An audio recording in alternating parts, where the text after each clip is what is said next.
Gracias por escuchar nuestros audios y podcast en RTVE Play Radio y en nuestra aplicación móvil de RNE. Espacio en Blanco, en Radio Nacional de España, con Miguel Blanco. Son las 3:07, 2:07 en las Islas Canarias. Volvemos, pero el Espacio en Blanco vuelve al directo aquí en el estudio 101 de la Casa de la Radio hasta las 4, las 3 en Canarias, con todos vosotros. Tenemos aún mucho para ofreceros en esta segunda hora. En redes sociales abiertas sabéis que hay un concurso de Blanco Radio en Facebook, Twitter e Instagram, y en el teléfono 633 50 50 11, es un teléfono de WhatsApp. Mandar un mensajito si queréis y podéis entrar en ese concurso. Nuestro primer tema, ese de ratas, ha dado mucha expectación. Montones de mensajes siguen mandándonos diciendo cosas acerca de las ratas, pero vamos a cambiar un poco la onda y nos vamos ahora a un cementerio. Tenemos un guardián que tiene cosas que contarnos. Importante, el misterio y encuentros realmente extraños. Vale, ¿lo llamas autopistas del terror? Autopistas del terror.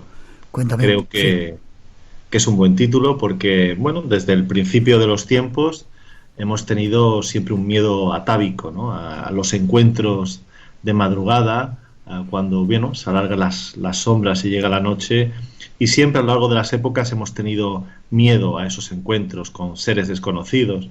Recordemos que en la vieja Europa, por ejemplo, cuando caía la noche, mucha gente no se atrevía a aventurarse por los caminos, los bosques, etcétera, hasta que los gallos pues no cantaban al amanecer. Así que hay un miedo pues muy atávico, muy profundo en el alma humana sobre estos encuentros y sobre la noche, claro. Bien, y ahora no son caminos de esos de tierra, sino se han convertido en carreteras y autopistas, ¿no?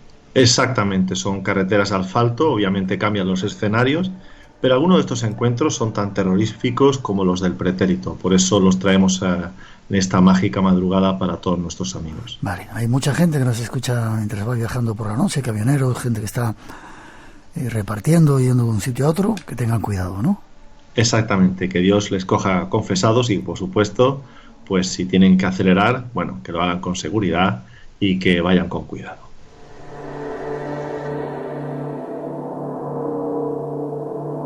Nos has propuesto unas cuantas historias, creo que 3 o así. ¿Dónde es la primera? Bueno, la primera tiene como escenario principal las carreteras de Rusia, ahora que está tan de moda este país por nefastas consecuencias para todos. Y estamos con nuestro protagonista de la primera historia, que es Jacob Clark, que era un estonio, que en los años 90 pues trabajaba para una compañía rusa en las afueras de la ciudad de Skop.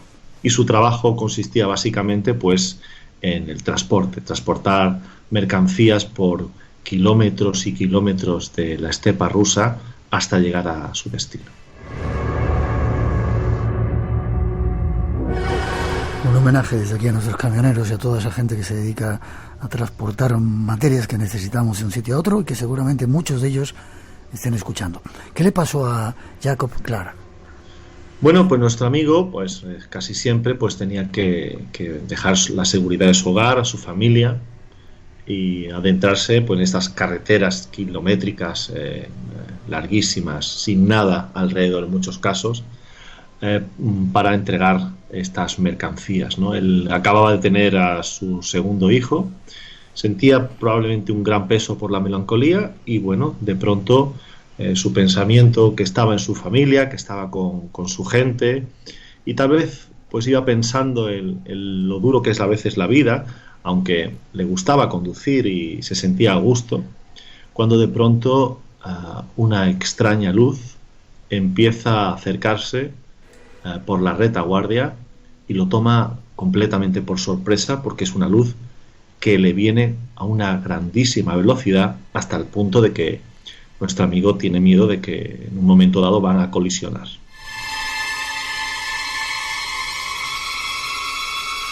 ¿Era un coche, una moto? En principio vino con tantísima velocidad que Jacob era incapaz de saber si era una moto o un coche. Pensó que era un coche en un principio, lo que sí tenía claro que era una luz potente que le cegaba que viajaba a gran velocidad y bueno, pues frustrado, enfadado y probablemente asustado, empezó a gritarle a esa luz que cada vez se le iba acercando una y otra vez, hasta el punto de que en un momento pensó que iban a colisionar, como he comentado, ¿no? Así que empezó a tener miedo y esa luz que le cegaba y era incapaz de saber qué tipo de vehículo, pues aceleró.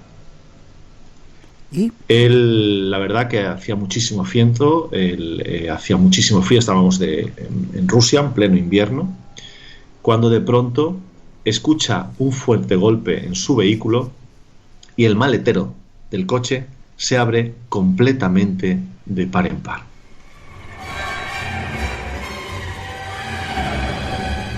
Me tienes en vilo. ¿Y? Bueno, evidentemente el frío de la madrugada pues le entra y esa inmensa luz inunda en el coche, se asusta y se tiene que echar a un lado de la carretera porque obviamente no puede seguir conduciendo con el maletero abierto. Él pensaba que lo había cerrado con llave y cuando sale del vehículo, pues allí aquella luz pues ha desaparecido por completo.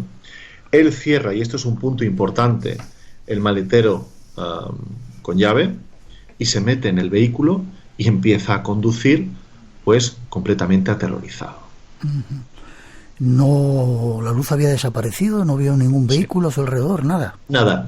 A estas alturas del negocio, el pobre Jekyll lo que estaba pensando que la luz pertenecía a una moto de gran cilindrada. Una persona que de alguna manera se estaba acercando, le estaba intentando hacer algún mal. Lo que no llegaba a entender cómo había sido capaz de abrir el maletero. Quizás con el golpe, bueno, pues eso provocó que este se abriera, pero no la tenía todas consigo y así que empezó a conducir con el miedo metido en el cuerpo, realmente aterrorizado. Ya. ¿Volvió a ver la luz? Pregunto. Sí, la luz desapareció y minutos después volvió a aparecer. Se le acerca, es una luz tan potente que no ve si es un hombre, una mujer, pero estás convencido que es una moto. Se le vuelve a colocar a la altura, pues a escasos centímetros de su parte trasera y de pronto el maletero vuelve a abrirse de par en par. El viento gélido de la noche inunda el vehículo. También la luz potente parece que atraviesa todo el vehículo de parte a parte y él tiene de nuevo que detenerse en el arcén de la carretera. Casi nada. ¿Y? Bueno, él estaba convencido en ese momento de que aquello era una broma. De alguna manera este hombre le estaba intentando gastar una pésima broma, no sabemos exactamente por qué, y él decide hacer algo más extraño todavía. Y es que él, bueno, se da la vuelta y comienza a buscar a esta luz que él pensó había ido por el otro lado, por el lado contrario. Es decir, quería darle un susto y sorprenderle antes de que él le sorprendiera en la carretera. Y así estuvo, andando con su vehículo, intentando buscar en algún punto de la carretera, ya digo, completamente desierta, oscura, y allí no encontró nada. Pero de pronto la luz volvió y se quedó perplejo, porque evidentemente él había visto que la luz iba en esa dirección, pero le volvía a coger por sorpresa y estaba justamente detrás de su vehículo. ¿Y le volvió a abrir el maletero a pesar de que bueno, lo hubiera esta vez sí pasó eso, pero lo que hizo es, cuando la luz se le acercó, en principio aceleró bastante, pero la luz siempre parecía tener más velocidad, más capacidad.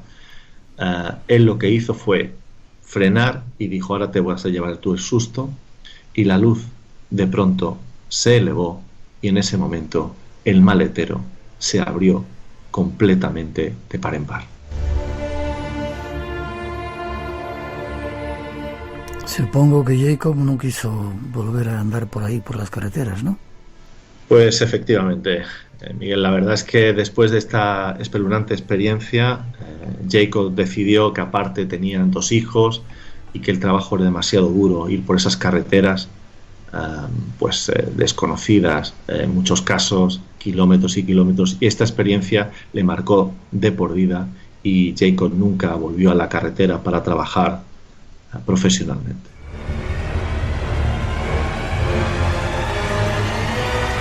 Este primer caso ocurría en Rusia. Ahora nos vamos, creo, al norte de Las Vegas.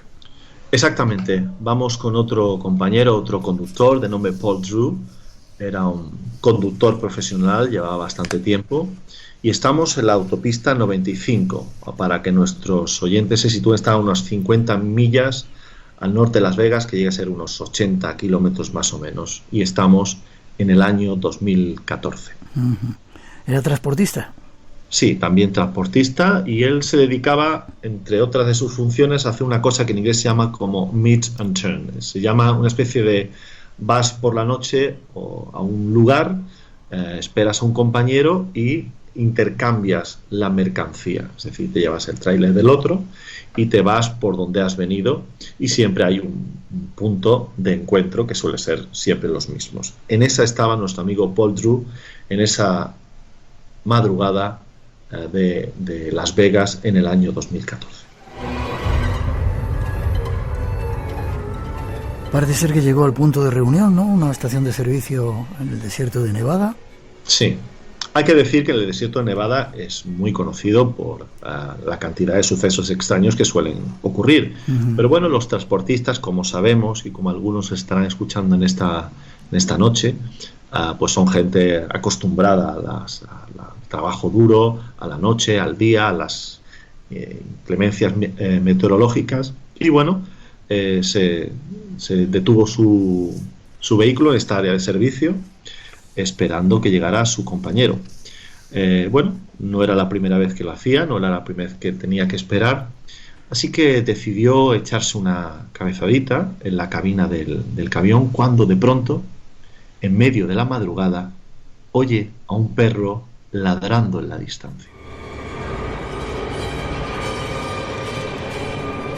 ¿Y vio al perro, vio al animal?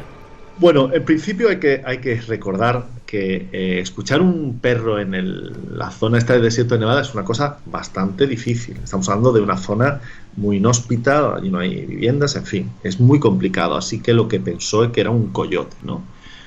Lo que pasa que el coyote tiene un ladrido, digamos, bastante reconocible, y a él le parecía esto un perro. Así que si un perro estaba en la cercanía de su camión, de su vehículo, obviamente tenía que haber allí alguna persona, algún dueño, porque en fin, no era lógico que un perro estuviese allí solo en la madrugada. ¿Y salió del camión a tratar de averiguarlo? Bueno, no exactamente. Él lo que hizo, abandonó lo que era el compartimento en el camión, se saltó a la parte delantera, donde pues está el conductor y el copiloto, si lleva, y bueno, abrió la parte delantera y pudo ver, bajo la débil luz de la luna, que se podía ver la silueta recortada de un hombre que parecía, bueno, que estaba de pie en el exterior. Así que obviamente la suposición de Paul parecía cierta. En la madrugada, cerca de su camión, pues por alguna razón extraña, pero podía ser comprensible, estaba un hombre con su perro y este ladraba a la madrugada.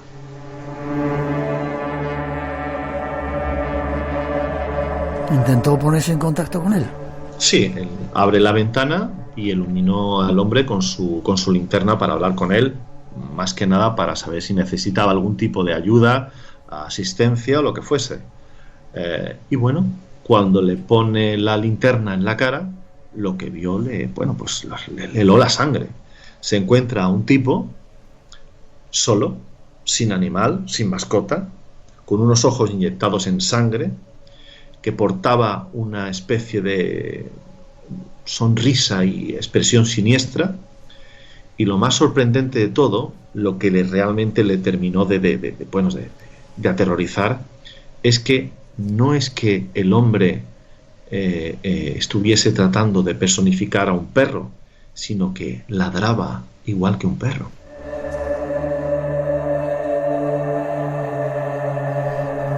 Pedazo susto se llevaría Paul, ¿eh?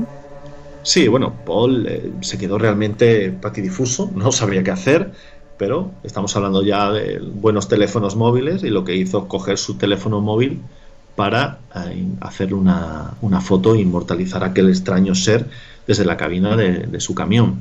En ese momento, aquel hombre, o lo que fuese, desapareció. El caso es que a él muchos años después, sigue aterrorizado por esta visión del hombre y por el ladrido. Es que era esos ojos inyectados en sangre. Imaginemos a la audiencia, a algunos de ellos pues viajando por esas carreteras y sintiendo ese miedo, ¿no? Cuando vas cruzando por los árboles y te encuentras con una imagen de un hombre con los ojos inyectados en sangre y ladrando exactamente igual que un perro. Así que, obviamente, Paul intentó buscar una explicación racional a aquel extraño suceso. ¿Habló con los compañeros y dijeron algo? Bueno, los compañeros al principio no lo quería contar, luego finalmente terminó por relatarles esta historia que hoy estoy compartiendo. Y bueno, ellos dijeron que esto era parte de las extrañas historias del estado de Nevada, y a día de hoy pues Paul True sigue aterrorizado por la experiencia, y obviamente nadie le puede culpar, a pesar de que han pasado ya muchas lunas desde aquel acontecimiento.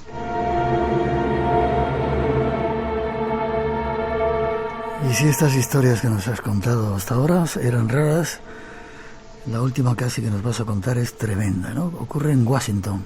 Sí, en Washington D.C., la capital de Estados Unidos, y estamos hablando de John Wise, un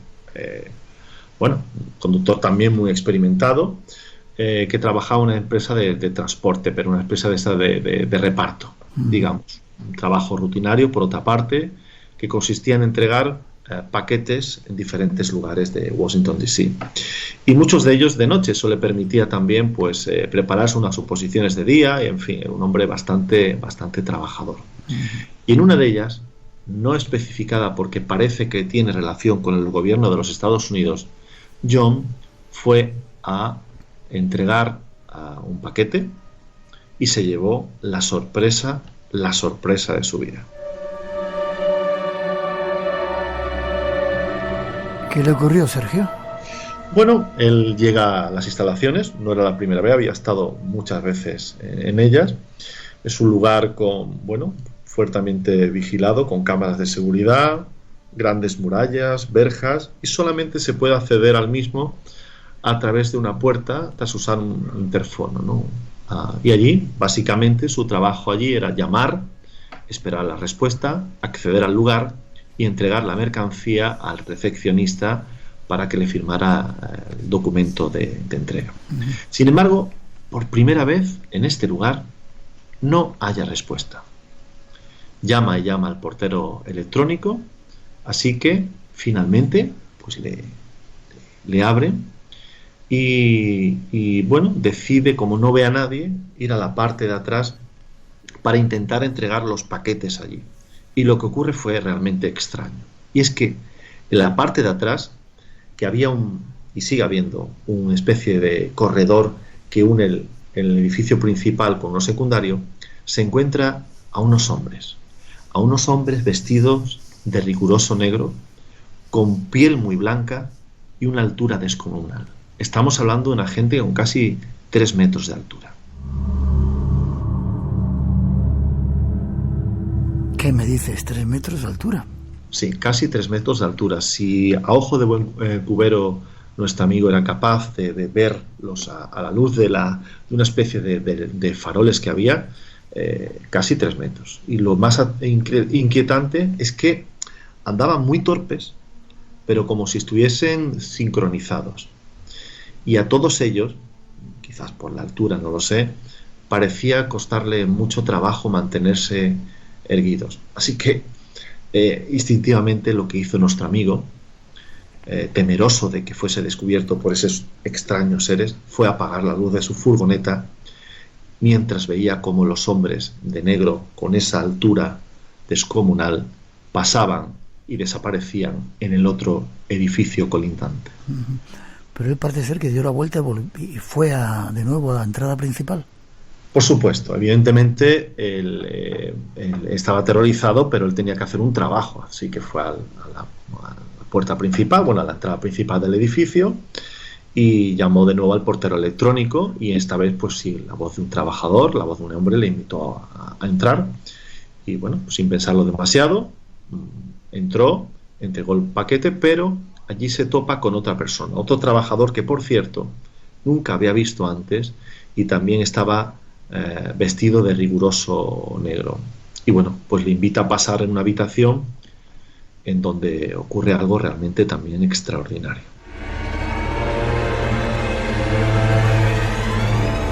¿Qué ocurrió, Sergio? Bueno, es que allí se encuentra a los mismos hombres, o si no eran los mismos, eran muy similares a los que había visto entrar por este corredor que unía estos dos edificios, este y el principal. En principio, cuando entra se queda alucinado porque, parecen maniquíes. El transportista que iba a entregar los paquetes en la recepción todavía se da cuenta que los lleva en la mano, así que los coloca en el centro de la habitación. Allí no había muebles y pues le pregunta que qué había visto, y claro, evidentemente él sabía que su respuesta, o de que su respuesta pues dependía incluso su futuro. Tenía un auténtico pavor a lo que le pudieran hacer esos hombres tan altos, tan blancos y con esas expresiones tan extrañas, ¿no? ¿Pero se lo contó lo que había visto? Bueno, él decidió decirles que había visto un grupo de hombres deformes. Es una excusa, ¿no? Y que pensaba que en el centro había algún tipo de unidad de investigación de enfermedades extrañas, y cuando suelta este embuste, esta mentira, John Wise pues tuvo un grandísimo escalofrío, porque empezó a sentir que aquellos extraños hombres, le estaban leyendo el pensamiento.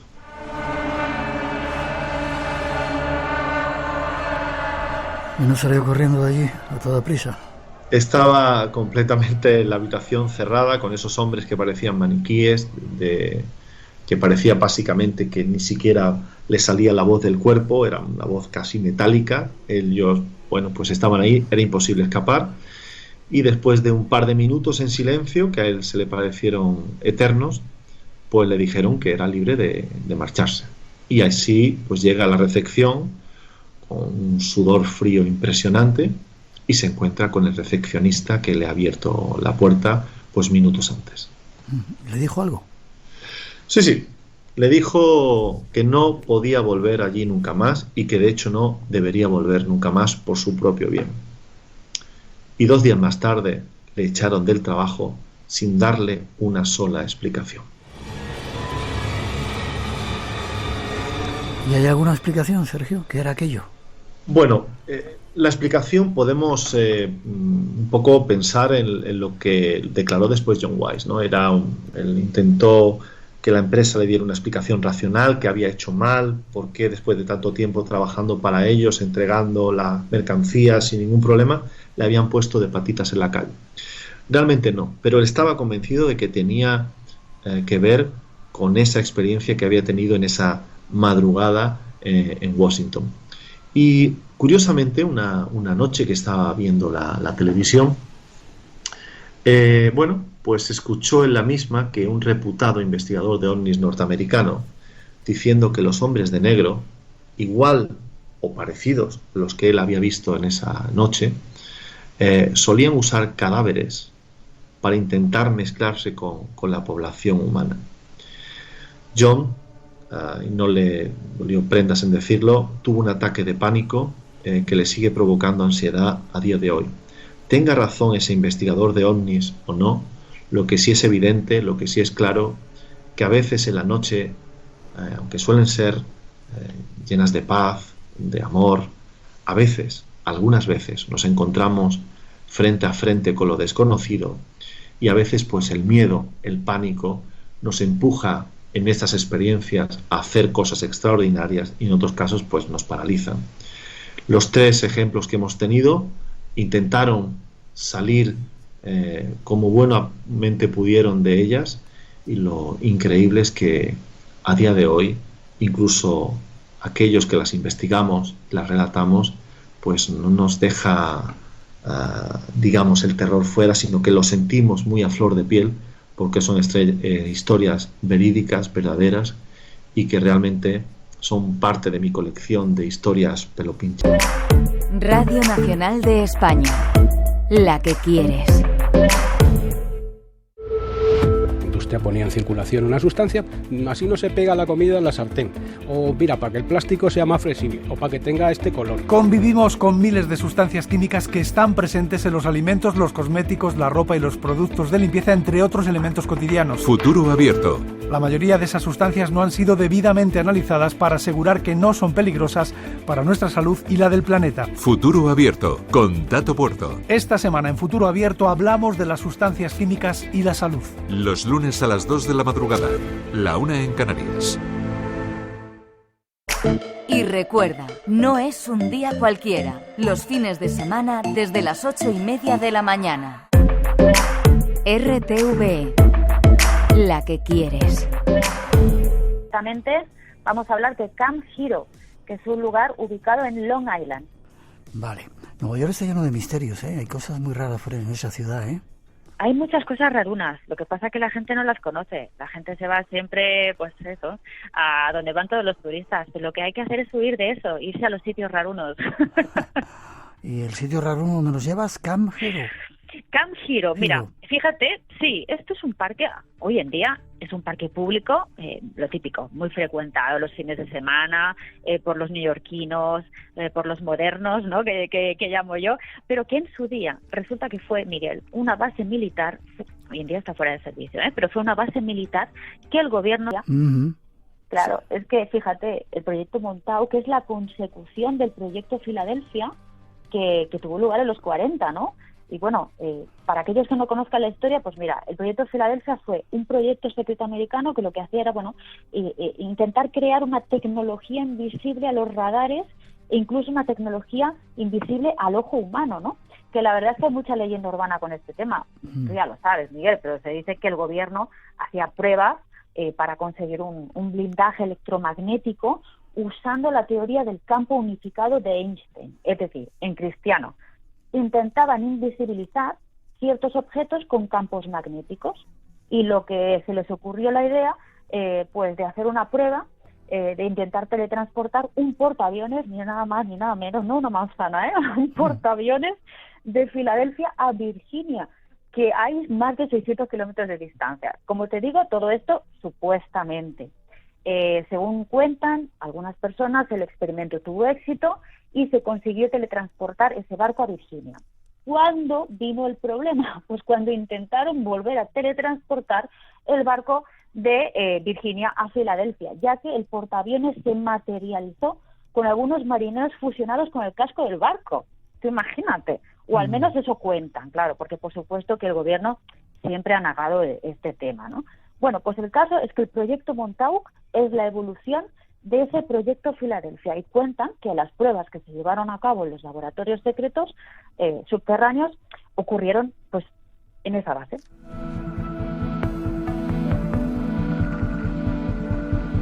Y dime una cosa, miren, está cerca del mar, porque si era... Sí. Sí, está enfrente, es como una especie como, no es una isla, pero es como si fuese una península, ¿no? Una parte, que unos 200 kilómetros de distancia, que está enfrente del puerto de Nueva York. Es digamos, la parte más oriental, ¿no? de la zona. Uh-huh. Y es, ya te digo, es una zona muy grande de los Estados Unidos, es decir, de la zona de Nueva York, pero que no es propiamente la zona de Nueva York que todo el mundo conoce. Ya, es curioso porque se ha hablado mucho de ese experimento Filadelfia, sobre todo de lo paradójico que era eso de volver al barco y con los marineros fusionados con el propio casco, ¿no? madre mía. O sea, a mí me parece que de hecho en muchas películas, ¿no? Se ha hablado de esta posibilidad, ¿no? De esta posibilidad de materializar, de teletransportarte, en plan como si fuese esto un poco Star Trek, ¿no? Pero claro, hacerlo con marineros supuestamente dentro de un barco, pues hazlo cuando el barco esté vacío y al menos te curas en salud, ¿no? Pero si es que realmente ocurrió lo que ocurrió, quisieron probar pues con seres humanos, ¿no? Y ahí vino el problema. Se siguieron haciendo pruebas, estaba ese proyecto, ¿y se sabe algo más de lo que derivó ese experimento Filadelfia? Al final, supuestamente, aquello se cerró y tiempo más tarde volvieron a iniciar un proyecto distinto, pero un poco con el mismo origen, al que llamaron pues este proyecto Montauk, ¿no? Con un nuevo emplazamiento, con nuevos investigadores, nuevos científicos, con más dinero, más inversión y de nuevo, pues bueno, pensando que han pasado ya más de 10 años desde ese proyecto Filadelfia. Aquí nos hemos de situar más o menos en los años 50, cuando Estados Unidos pues estaba completamente sumergido, ya sabemos, en plena Guerra Fría, ¿no? Y lo que querían estos experimentos era blindar de alguna manera a los americanos de un posible o hipotético ataque soviético. Entonces, según cuenta la historia, aquí el Departamento de Defensa sí que dio luz verde pues para llevar a cabo estas pruebas, claro, ultra secretísimas, para crear un arma psicológica de aplicación militar. En esto consistía el proyecto Montauk. Ya. Qué poco han cambiado las cosas. Seguimos ahora otra vez de nuevo casi en una Guerra Fría, ¿verdad? Con los mismos protagonistas y parece que no han cambiado mucho las cosas. Exacto, parece que de alguna manera no involucionamos, o sea, involucionamos, ¿no? Con este tema no aprendemos de los errores. Y qué cantidad de cosas secretas deben estar haciendo así debajo de nosotros sin que nos enteremos, ¿eh? Bueno, madre mía, esto yo siempre pienso, digo, esto es como un capítulo de Expediente X de la época, ¿no? O sea, es que tenía que correr así. Fíjate que en el proyecto Montauk se dice que no solamente estas armas que intentaban conseguir, armas psicológicas, dicen que, bueno, pues se experimentaba con niños que servían como cobayas. Dicen también que había radares especiales que emitían pues una serie de frecuencias concretas que podían llegar a influir en el sistema nervioso del ser humano, que eran capaces de crear problemas, incluso enfermedades, ¿no? Hubo mucho misterio y habladuría sobre este tema, hasta que supuestamente, siempre digo supuestamente, en los años 80 la base fue clausurada. De hecho, sí. Fíjate, sí, los años 80 más o menos, pero fíjate que te voy a relacionar esto con algo que te explicaba al principio, ¿no? Sí. Hay una famosa serie de televisión que muchos de los oyentes seguro que habéis visto, que es la serie Stranger Things. Pues fíjate qué curioso, porque la serie Stranger Things está basada precisamente en este proyecto, en el proyecto Montauk, que se dedican a hacer experimentos de control mental en una base militar, de la base de Camp Hero de la que estamos hablando esta noche. Y esto no es que lo crea yo, Miguel, es decir, lo han confirmado los creadores de la serie, los hermanos Duffer. Qué curioso, estamos escuchando la música de esa serie. Un campo secreto que ha servido para esa serie de televisión. ¿Y qué se puede visitar, qué se ve si vamos a ese parque ahora? Bueno, pues es un parque, un típico parque público, ¿no? Enfrente del mar, una zona muy bonita. Se puede visitar el parque de la superficie, claro, lo que ya hay bajo él, ya eso ya te lo tienes que imaginar, claro. Tú piensas que el parque se abrió en 2002 y si tú vas caminando por el lugar, que es enorme, pues aún se pueden ver las antiguas torretas de vigilancia de la base, que están por ahí todavía, ¿no? Todas oxidadas y repletas de telarañas. Incluso hay zonas restringidas a las que no se puede acceder, ¿no? Que tú dices, ostras, prohibido, ¿no? Con unas manillas, ¿no?, que te invitan ahí a girarlas y a pensar, imaginarte qué es lo que puede estar escondido por ahí debajo, ¿no? En esa posible base subterránea. Que yo pienso, si tú quieres esconder una base subterránea, ponlo a los ojos de todo el mundo, a ¿verdad? vista de todo el mundo. Sí, señor. ¿Es posible que todavía siga en funcionamiento, Miguel? Lo vamos a dejar en puntos suspensivos. Del río que siempre nos lleva a sitios. Seguimos viajando y seguimos descubriendo lugares de tu mano. Nos vemos en Los grandes misterios. Ese es nuestro mundo. Y si estás aquí, también es el tuyo. Espacio en Blanco. Una puerta abierta hacia lo desconocido. en Radio Nacional, con Miguel Blanco. La madrugada del sábado al domingo a las 2. Buenas noches desde Zaragoza, que sí que os oímos en Zaragoza. Felicidades por el programa Espacio en Blanco. Me encanta, como casi todas las noches que emitís, lo oigo en directo o si no, al día siguiente en podcast. Felicidades, hasta luego. Saludos, Fernando, desde Zaragoza. Llega el tiempo de la información de las noticias con nuestro compañero David Cuevas, que ya tiene la voz recuperada. Dice, buenas noches, David. Buenas noches, Miguel. La tengo en 99,9%, porque nunca se sabe. Bueno, ¿estás mejor ya? ¿Estás bien? Sí. La verdad es que yo no sé qué será. Ha sido habitual. No sé si esto que llaman post-COVID, pero pasó un resfriado hace como 2 o 3 semanas, pero lo de la voz se resistía. A lo mejor es porque quizá no callo demasiado. Quizás sea una razón. ¿Dónde nos vas a llevar esta noche? Pues Miguel, vamos a ir a un sitio que a mí particularmente me encanta y del que no se habla de forma habitual. Cuéntame un poco dónde es. ¿El mar quizá? ¿El océano? La mar, que es como dicen los que están cerca de ella, ¿no? Sí, bueno, yo diría que lo más profundo de ella, más bien del océano. Nada más y nada menos que la fosa de las Marianas. Y a su punto más profundo, ¿no? El punto más profundo de la Tierra, que está a 11.000 metros bajo la superficie. O sea, tú imagínate, debido a sus estructuras metálicas. Por ello, el robot está hecho con una estructura blanda a base de silicona. Aunque el pez caracol no es el único ser vivo que se ha adaptado a vivir en condiciones tan extremas. Más de 1.000 atmósferas de presión, que es una auténtica pasada, 4 grados de temperatura y una oscuridad total, tal y como explica Beatriz Pérez el periódico, ¿no? La fosa también es conocida por albergar a seres que parecen salidos de otros mundos que están en este, Miguel. Has dicho que ese robot había navegado 11.900 y decías que el punto más bajo era 11.050, pero yo tenía entendido que las Marianas llegaban esa fosa hasta 13.000 metros, ¿no? Pues la información que tengo yo es esta de 11.050, es 10.900, o sea, bueno, 600 metros por encima prácticamente, ¿no? A los que, bueno, pues quedaría, digamos, esta suerte de artilugio, de robot en forma de este pez caracol, que está hecho pues con esta suerte de aleación de silicona, como explicábamos, pues debido a que las altas presiones, bueno, pues no hacen aguantar una estructura, digamos, más aparentemente sólida, ¿no? ¿Han encontrado especies nuevas? Supongo que serán como los extraterrestres de las películas, algunos de esos animales que hay ahí abajo, ¿no?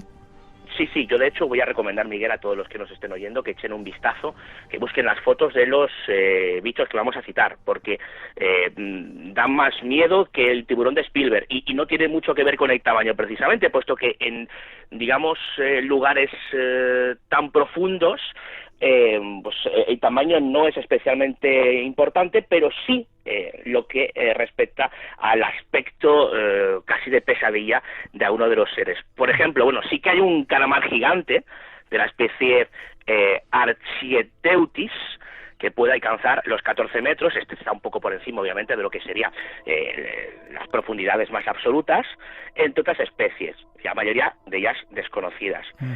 Cuanto más cerca de la superficie, pues se pueden encontrar, pues habitualmente, más vida como medusas brillantes, bioluminiscentes, que son la única luz en esta oscuridad, porque ahí no se ve prácticamente nada, Miguel. También nos encontramos con el pez duende, con sus órganos a la vista debido a su cuerpo transparente, así como el tiburón duende, que tiene una nariz alargada muy llamativa, o el tiburón anguila, con sus 300 dientes afilados de 3 puntas. Bueno, esto ya, cuidadito, ¿no? Así como el carnívoro Anoplogaster se llama. Anoplogaster, por si alguien le quiere echar un vistazo, o también se le conoce como el demonio marino, que son pues peces con un aspecto, si podéis ver las fotos, bastante inquietante.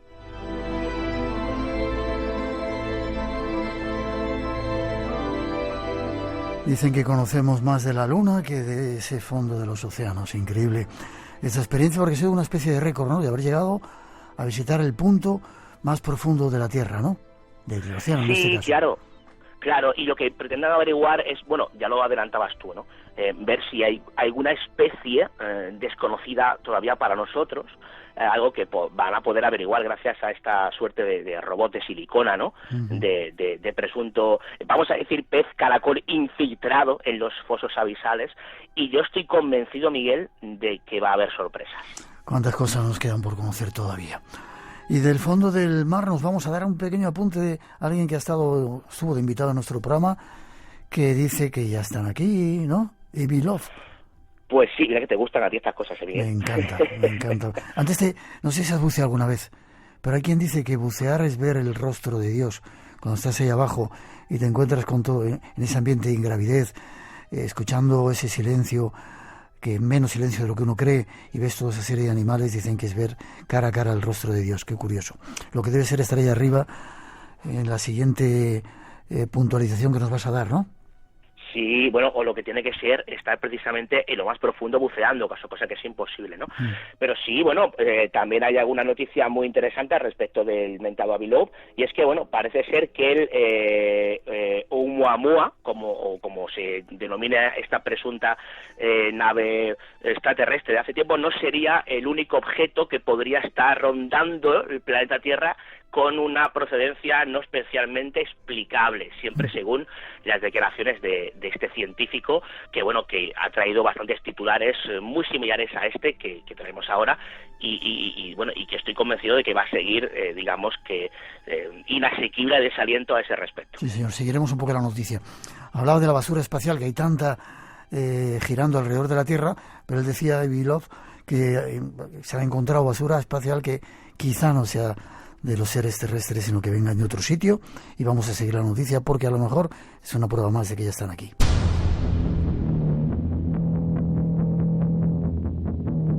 El mundo de la información, que cada día nos trae nuevas sorpresas, que recoge nuestro compañero David Cuevas.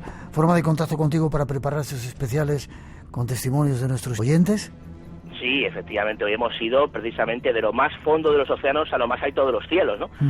Podéis contactar con nosotros a través de, conmigo concretamente, por correo electrónico, davidcuevas_gmail.com, y también en Instagram me tenéis como David Cuevas Insta. Si tenéis historias, si tenéis experiencias, hacednoslas llegar, porque pues más pronto que tarde daremos buena cuenta de ellas aquí, en el Espacio en Blanco. Un abrazo de fuerte, David, cuídate mucho, seguimos en contacto. Otro, Miguel. Hasta pronto.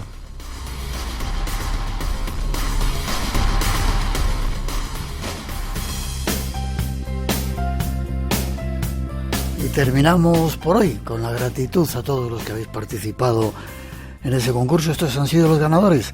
En las redes sociales, Jesús Sánchez Ramón y Francesca Muñoz Martín. Y a través del WhatsApp, Martello de Madrid, Cristóbal Navarrete de Badalona y Javier González Arnedo, que nos nos mandaba mensajes desde el Monte Moncayo en Zaragoza. Mandar vuestra dirección a espacioenblanco@rtv.es y os enviaremos ese premio que os ha tocado esta noche. Nosotros a partir de ahora nos ponemos a preparar nuestro siguiente programa. Llegará con invitados especiales y temas exclusivos. Mientras llega, os dejamos con nuestras compañeras de la información y el resto de la programación aquí en Radio Nacional. Feliz semana, nos vemos en el Espacio en Blanco. La noche es bella, llega a partir de ahora. Os dejamos con un poquito de música mientras recogemos todo. Nos vemos en el Espacio en Blanco, cuidaros. Por hoy terminamos. Recuerda que tienes una cita con el misterio, aquí en Radio Nacional. Será dentro de 7 días, en el Espacio en Blanco. Hasta entonces, feliz semana.